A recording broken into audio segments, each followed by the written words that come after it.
Good morning students. आज इस video में एक बहुत ही इंपॉर्टेंट टॉपिक के बारे में बात करने वाले हैं। आज जो लोग मेरे फिफ्थ सेमेस्टर ऑनर्स के स्टूडेंट हो, तुम लोगों का काम आने वाला ये क्वेश्चंस का डिस्कशन। और जो लोग जॉब के लिए प्रिपरेशन ले रहे हो या लोगे, उनका भी काम में आने वाला है। हम बात करने वाले हैं इकोनॉमिक ड्रेन के बारे में। ये वीडियो थोड़ा बड़ा है, टोटल डिस्कशन हम करेंगे। मेरा सोच इस टॉपिक के ऊपर क्या है, इसके बारे में भी हम बताएंगे। तो बहुत सारे नेट सेट के एग्जाम के लिए बहुत सारा क्वेश्चंस इस टॉपिक से भी आते हैं। जैसे पहला क्वेश्चंस जो हमारे दिमाग में आते हैं, सबके दिमाग में जब इस टॉपिक को पढ़ते हैं कि economic history British east India company के दौरान कैसा था हमारे देश का, तो ये पहला टर्म आता है इकोनॉमिक ड्रेन के बारे में। क्योंकि हम लोग सब जानते हैं कि इकोनॉमी की वजह से ही तो ब्रिटिश ईस्ट इंडिया कंपनी हमारे देश में आए थे। तो पहले बोलते हैं कि इकोनॉमिक ड्रेन क्या है, इसके बारे में थोड़ा बात कर लेते हैं। पलासी बैटल ऑफ पलासी के बाद ऐसा कहा गया है कि 18th सेंचुरी में बंगाल से बहुत सारे पैसे ब्रिटेन चला जा रहा था, इंग्लैंड चला जा रहा था। तो ये जो पूरा सिस्टम, इसी को बोला जाता है इकोनॉमिक ड्रेन।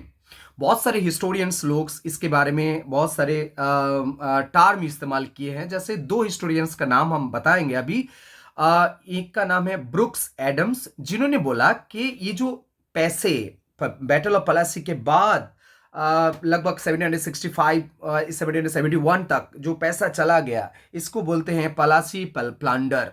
पलासी के बाद का लूट हम बोल सकते हैं। और दूसरे हिस्टोरियंस का नाम बोल सकते हैं प्रोफेसर अम्लान दत्त। और इन्होंने ये बोला इकोनॉमिक ड्रेन, जो कहते हैं कि पूरी जैसे ड्रेन होते हैं ना, जो पानी बह जाते हैं, अम्लान दत्त सर बोले हैं कि ये पैसे उसी तरह इंग्लैंड में चले गए थे बंगाल से। अब आते हैं जो मेन इशू है, कैसे वो पैसे गए। दो तरह से ये पैसे गए हैं, हिस्टोरियंस लोगों का मानना है। एक है जो प्राइवेट कंपनीज थे और उनके जो वर्कर्स थे और उनके जो ट्रेडर्स थे, उन्होंने पैसा लूट किए और इंग्लैंड में भेजे। और दूसरा है कंपनी खुद, ईस्ट इंडिया कंपनी खुद पैसे ट्रेड के हिसाब से और जो रेवेन्यू हम लोग हमारे यहां से लिए थे, वो पैसे इंग्लैंड में भेजे। तो एक एक करके देखते हैं, छोटा छोटा करके बताएंगे कैसे, किस तरह, कितने पैसे उन्होंने हमारे बंगाल से लेके गए थे। पहला ये कि जो वर्कर्स थे, जो कर्मचारी थे, उन्होंने घूस लिए और बहुत सारे उपढौकन लिए। कैसे लिए ये बताते हैं। 1757 से 1765 तक अगर हम लोग बंगाल का पॉलिटिक्स देखेंगे, तो यहां पर जितनी भी ईस्ट इंडिया कंपनी की वर्कर्स थे और जो भी कर्मचारी, जो भी ट्रेडर्स थे, स्पेशली हम कर्मचारी की बात अभी करेंगे, वहां से ये यहां पर क्या कर रहे थे, बहुत सारे घूस ले रहे थे और नजराना ले रहे थे। इतने सारे पैसे यहां इस तरीके से इकट्ठे किए और वो देश में भेजे। जो सबसे पहला नाम लगभग, हाँ टोटल शायद ऐसा हो सकता है, टोटल का जो स्टूडेंट्स लोग लगभग जो अनुमान किए हैं, वो 50 करोड़ रुपए हमारे देश से, बंगाल से लेके गए इंग्लैंड। और जो पहला नाम जिसका सामने आता है वो है रॉबर्ट क्लाइव। ये लॉर्ड क्लाइव जिसको हम लोग बोलते हैं, ये लॉर्ड क्लाइव, इन्होंने इस तरह से पैसा लूटा 1757 के बाद। कैसा कहा गया है कि वो कहते थे कि money money money and no time to be lost, ऐसा उनका दिमाग हो गया था। उनके बारे में ये कहा गया है कि पलासी के बाद जब मिर्जाफर ने बंगाल के मसनद में बैठा, तो उनकी वजह से, क्योंकि उनको सिंहासन दिए, इसकी वजह से उनको पैसा देना पड़ा लॉर्ड क्लाइव को। लॉर्ड क्लाइव के बारे में ये कहा गया है कि कुल कैश उन्होंने 27 लाख रुपए उन्होंने लिए, और एनुअल जो वार्षिक जो तो बोलते हैं कि 30,000 पाउंड ऐसे टोटल रेवेन्यू आता है, ऐसा जागीर उन्होंने रॉबर्ट क्लाइव से या मिर्जापुर से ले लिए थे। और मीर कासिम जब सिंहासन में बैठे, उनके बदले में भैंसीटाट जो गवर्नर थे, बंगाल के गवर्नर थे, और जो कैलकाटा काउंसिल की जो मेंबर्स करते थे, वो लोग, उन्होंने पैसा लिया 30,78,000 रुपीज। 1765 में जब मिर्जाफर के मौत के बाद जब उनकी जो पुत्र है नजमुद्दौला, वो जब सिंहासन में बैठे, तब उनसे अंग्रेज कर्मचारी लोगों ने कुल 62,50,000 रुपए और उनसे लिए। और ऐसा कहा गया है, जो हम लोग जानते हैं सीताबराय रजा खां के नाम, जो दीवानी सिस्टम जिस जब आया था, तो उस वक्त ये नाजिम पद के लिए, रेजा खां का नाजिम पद उनको दिया गया था। उनकी उस पद के चलते अंग्रेज जो कर्मचारी थे, जो ऑफिसर्स थे, उनको पैसे दिया गया 4,76,000 रुपए। तो ये जो पूरा प्रोसेस है, इसके बारे में ही कहा गया है कि पर्सिवल स्पियर्स बहुत नामी हिस्टोरियंस है, उनको वो बोलते हैं कि age of open and unsent plunder, ये निर्लज की तरह पैसे लूटा गया था। और टॉमसन एंड गैरेट हिस्टोरियंस है, वो बोलते हैं कि एक पैगोडा ट्री बंगाल थे, जो पेड़ था पैसे का, वो पेड़ ऐसे जैसे होता है ना भूकंप आया, जो पेड़ वेड़ लड़ जाते हैं तो वो पत्ते गिरते हैं, जैसे पैसे गिर रहा था, इसी तरीके का उन्होंने बोला, और वो पैसे वो इंग्लैंड में भेज रहा था। तो इस तरीके से बोला है। तो दूसरा जो कैसे पैसे भेजे, दूसरा मैंने अभी बोला घूस उतकूच लेके, दूसरा वाला जो है वो प्राइवेट ट्रेड कर रहे थे। 1757 टू 1771 में ऐसा देखा गया है कि जो भी कंपनी के ऑफिसर्स थे, क्लाइव हुआ, जॉनस्टन्स हुआ, सीनियर हुआ, लीसेस्टर्स हुआ, साइकस हुआ, ये लोग भारत में बिजनेस करके लाखों की तादाद में पैसे उन्होंने इंग्लैंड में भेजे। साइकस, बेरलेस, बारवेल, ये लोग, इन लोगों का ये लोग क्या करते थे, प्राइवेट बिजनेस करते थे। और ऐसा माना गया कि ऐसे बारवेल के बारे में बोला गया कि जब बांग्लादेश में वो अवस्थान कर रहे थे तो 80 लाख रुपए उन्होंने वहां से कमाई किए, मतलब रोजगार किए। और ऐसा माना गया कि मुर्शिदाबाद में जो ब्रिटिश रेसिडेंट थे, उनका नाम था साइकस, वो 2 साल वहां पर थे, और इन 2 साल में उन्होंने 13 लाख रुपए वहां से रोजगार किए। तो ये पूरी तरह से जो पैसा है, ये पूरी तरह से सटीक वे में वो पैसे कमाई नहीं किए थे, और इस पैसे को पूरी तरह से बंगाल में ना रख के पूरा इंग्लैंड भेज दिया गया था। और ऐसा बोला जाता है जब वो लोग नौकरी से रिटायर करने के बाद जब इंग्लैंड जाते थे, वो हमारे जो देश के जो नवाब होते थे उसकी तरह लाइफस्टाइल चलता था। तो इसलिए उन लोगों को बोला गया कि इंडियन नवाब। तो तुम लोग ये शॉर्ट क्वेश्चंस होते हैं कि इंडियन नवाब किसको कहा गया। गवर्नमेंट ईस्ट इंडिया कंपनी के जो ऑफिसर्स थे, वो पैसे लूट करके जब इंग्लैंड जाते थे, वो नवाब की तरह जीवन यापन चलाते थे, क्योंकि इतना पैसे वो लोग लेके जाते थे। अब आते हैं तीसरा पॉइंट्स, कैसे पैसे को लूट किया गया। जो कर्मचारी थे, और जो वो कर्मचारी जो उस दौरान, क्योंकि अर्ली स्टेज था ईस्ट इंडिया कंपनी का, और बहुत सारे जो ठेकेदारी काम भी होता था, क्योंकि ब्रिज बनाना और जो भी बहुत सारे काम जैसे सेना में जो ड्रेस है, मांस भेजना और साँकों तैयार करना, बांध निर्माण करना, जो बैरेज होते हैं, वो सब करने के लिए ये क्या होता था, वो ठेकेदारी मिलता था। तो उस वक्त ऐसा बोला गया है कि इसमें कॉन्ट्रैक्ट मिलता था। वॉरेन हेस्टिंग्स था, गवर्नर जनरल थे। तो वॉरेन हेस्टिंग्स में क्या हुआ था, वॉरेन हेस्टिंग्स और वो खुद नहीं अपने नाम से नहीं करते थे, वो उसका जो जान पहचान वाले जो ऑफिसर्स होते थे उनके नाम से वो ठेकेदारी ले लेते थे। मतलब गवर्नमेंट का ठेकेदारी का वो उल्टी रास्ते में वो खुद ही वो ले लेते थे। और इनका जो 2-3 ऑफिसर्स का नाम हम लोगों को मिला है, वो है Charles grand, Charles brand, Charles craft और जॉन सुलिवन, जॉन बेली। ये सब लोग पैसे इस दौरान कॉन्ट्रैक्ट के नाम पे ज्यादा पैसे हमारे यहां से लूट किए थे। तो और बोर्ड ऑफ ट्रेड के जो मेंबर्स थे, वो लोग भी बहुत सारे छलना करके हमारे पैसे यहां से लेके जाते थे इंग्लैंड। ऐसा भी कहा गया है कि जो कंपनी जो माल खरीदते थे हमारे बंगाल से, यहाँ के जो गरीब चाची होते थे, तांती होता था, देश के जो ट्रेडर्स होते थे, तो उनसे बहुत सारे कमीशन भी ये लोग मार लेते थे।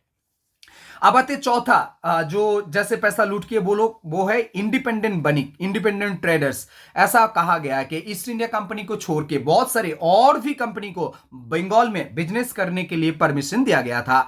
और ये लोग क्या किए, ज्यादातर लोग लोभी थे। ये लोग क्या करते थे, घूसखोर थे, करप्टेड थे। ये लोग पैसे जो हमारे फार्मर्स थे, तांती थे, और जो भी ट्रेडर्स जो करते थे, उन लोगों को जुलूम करके, डरा के, पैसे लेके, कम दाम में पैसे लेके वो लोग चले जाते थे। और ऐसे हमारे देश में वो कम दाम में लेके गए, और ज़्यादा क्या हुआ, अंग्रेज जो ट्रेडर्स होते थे वो हमारे यहाँ पर ज़्यादा दामों में वो प्रोडक्ट बिक्री करते थे, इसलिए ज़्यादा बहुत बहुत मुनाफा होता था। आप आते हैं कि एक बहुत बड़ा हिस्सा के जो इंडिपेंडेंट बनिक है वो कैसे हमारे देश से पैसे लेके जाते थे। दो तीन प्रोसेस आज हम बताने वाले हैं इसके बाद कि कैसे कैसे पैसे पैसे हमारे देश से भेजा जाता था। क्लाइव, हेस्टिंग्स और भी ईस्ट इंडिया कंपनी के जो भी पदाधिकारी थे वो हीरे जवाहरात और जो पत्थर होते थे, मतलब प्रीशियस, जो बहुत ही इंपॉर्टेंट, जो हम लोग अंगूठी वो उसमें पहनते हैं ना, उस तरीके का जो पत्थर होता था वो खरीद के इंग्लैंड में भेजते थे, और इंग्लैंड में वो सब बिक्री करके वो लोग नगद कर लेते थे। दूसरा, कंपनी के जितने भी वर्कर्स हैं वो बिल ऑफ एक्सचेंज के मार्फत वो लोग भी पैसे अपने देश में भेजते थे। फ्रेंच, जो भी डचेस और डिनेमार्क, जो भी कंपनी के लोग हमारे यहाँ पर बिजनेस करने आते थे पहले, वो लोग सोना लेके आते थे, पैसे लेके आते थे, हमारे यहाँ पर माल खरीदते थे। वो लोग यहाँ पर हम लोग हमारे देश में और बंगाल में पैसा आता था। लेकिन अब क्या हुआ कि ये जो ईस्ट इंडिया कंपनी के जो भी ऑफिसर्स ये लोग हैं, ये लोग पैसे देने लगे उन लोगों को। इसीलिए क्या हुआ, मतलब वो डच, वो जो डिनेमर्स और जो फ्रेंच के जो भी बिजनेसमैन आते थे उन लोगों को पैसे दिए, क्योंकि ये बंगाल से लूटा हुआ पैसे देके उन लोगों को देते थे। वो लोग उसी पैसे से हमारे देश हमारे यहाँ का माल खरीद के बाहर लेके जाते थे, और वो लोग इंग्लैंड में जाके पैसा दे देता था। इसका मतलब ये हुआ दोनों तरह हम लोग सॉफ हो गए। एक तो ये हुआ वो पैसा हमारे देश में नहीं आया जो पैसा पहले आता था, दूसरा हमारे देश का माल इंग्लैंड चला गया।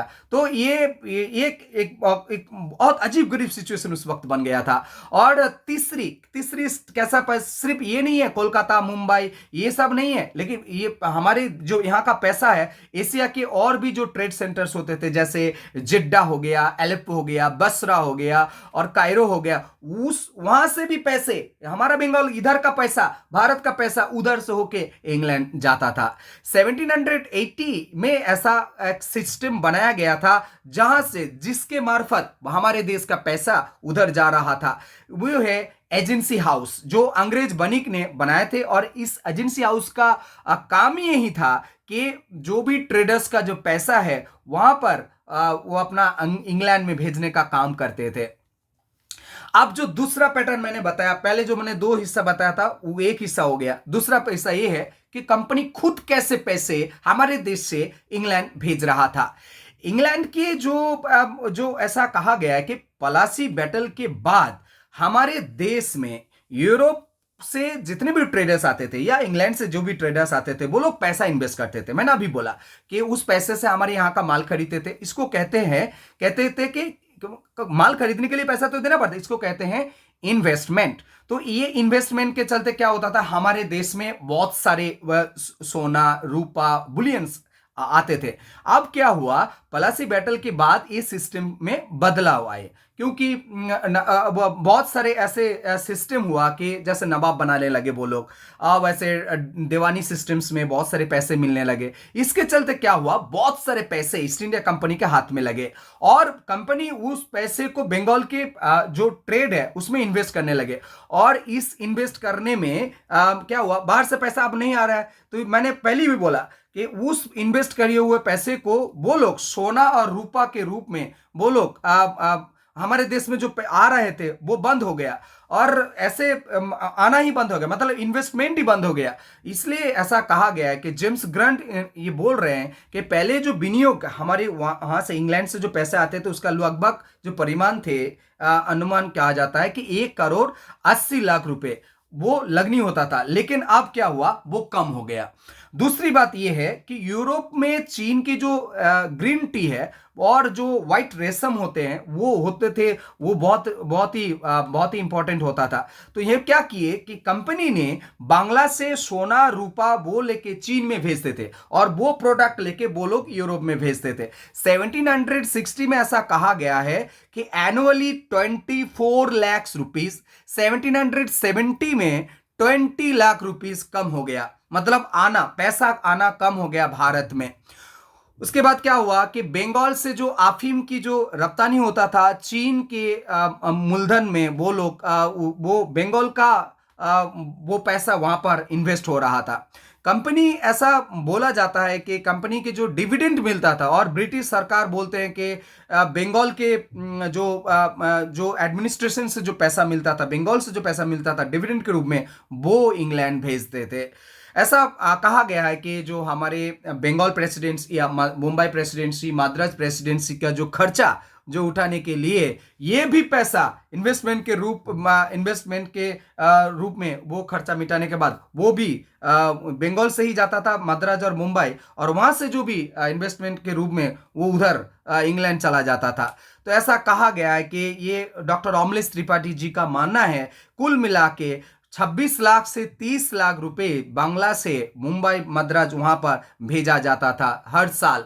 तो कंपनी के जो उस वक्त के एक्सपेंशन पॉलिसी चल रहा था, वो भी पैसा जितना खर्चा हो रहा था वो भी बंगाल से जा रहा था। ऐसा माना गया कि चार बहुत ही बड़ा अहम युद्ध चल रहा था मैसूर के साथ, हम लोग जानते हैं 4 बैटल हुआ, उसके बाद फर्स्ट इंगो मराठा बैटल हुआ, उसके बाद जो इंगो फरासी जो बैटल हो रहा था, सबका खर्चा वो बंगाल से ही जा रहा था।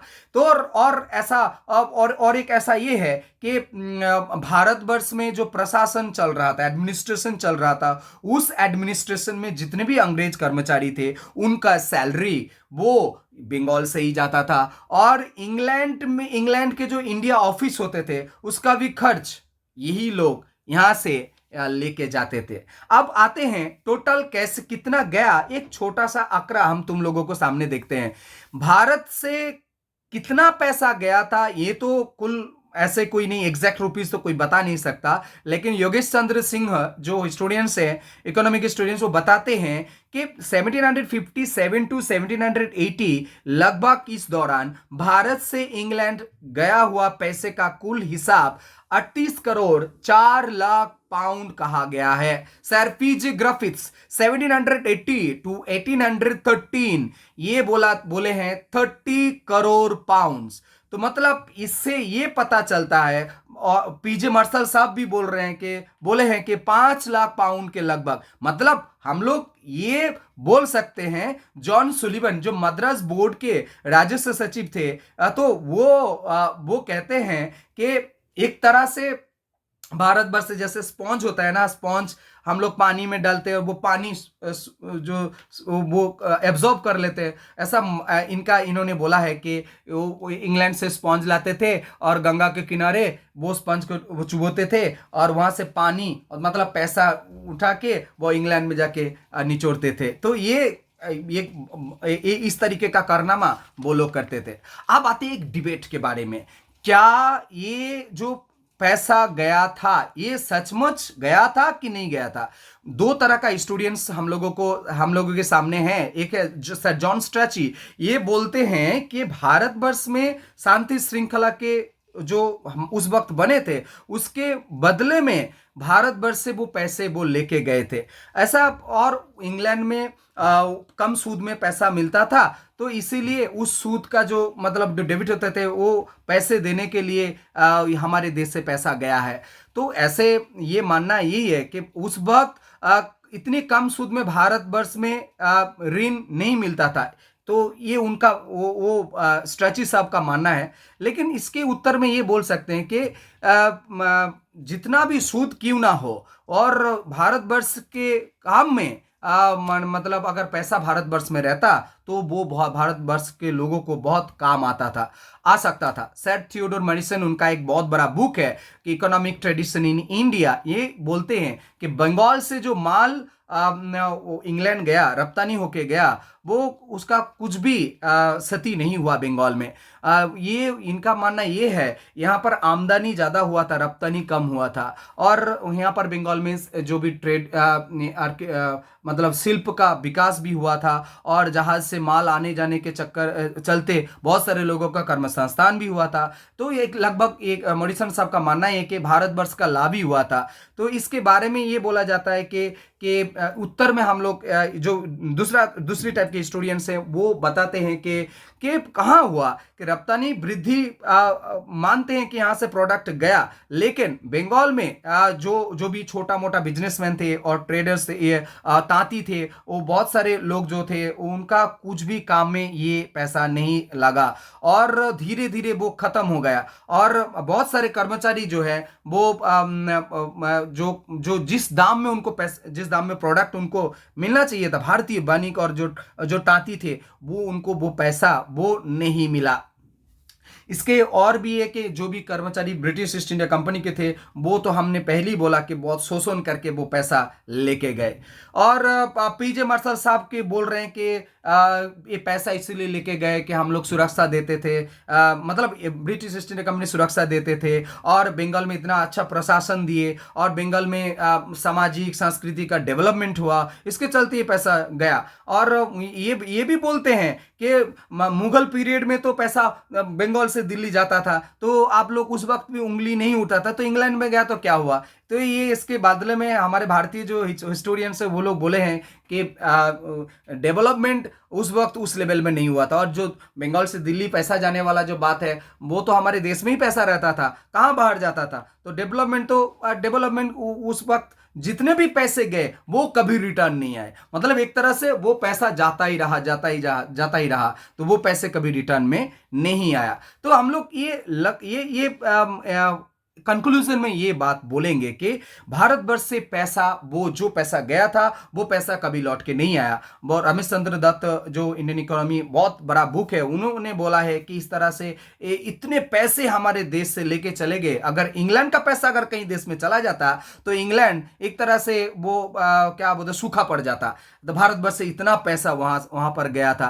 तो सर जॉन शोर जो हम लोग जानते हैं कि कॉर्नवालिस के टाइम में वो राजस्व बोर्ड से आए थे, तो ऑफिसर्स थे, तो उनका मानना यह था कि भारतवर्ष के इतना पैसा लूटा गया, वो सुख शांति का दिन खत्म हो गया, और भारतवर्ष का इतना पैसा वो बाहर चला गया, और इसके बदले में भारतवर्ष को कुछ नहीं मिला। मतलब भारतवर्ष को एक तरह से जैसे होते ना, वो पैरालाइज्ड करके रखा गया था। तो एक मतलब पैरालाइसिस कर दिया गया था। तो यही है कि भारतवर्ष से हम लोग यही बोल सकते हैं कि एक तरह से जो प्लान करके ईस्ट इंडिया कंपनी आए थे उसमें वो लोग सफल हुए, और भारतवर्ष स्पेशली बंगाल से इतना पैसे लेके गए, वो पैसे कभी भी हमारे देश में रिटर्न नहीं आए। इसके चलते हमारे देश का अर्थनीति पूरी तरह से बर्बाद होने लगा था। तो वीडियो यहीं पर खत्म करते हैं। आशा करते हैं तुम लोगों को थोड़ा बहुत नॉलेज मिलेगा। हमेशा की तरह हम बात करेंगे कि तुम लोग टेक्स्ट बुक पढ़ो, टेक्स्ट बुक में और भी बहुत सारे डिटेल्स तुम लोगों को मिल जाएगा। वीडियो यहीं पर खत्म करते हैं, मिलते हैं नए वीडियो में। तब तक के लिए सबको बहुत बहुत थैंक यू वीडियो देखने के लिए।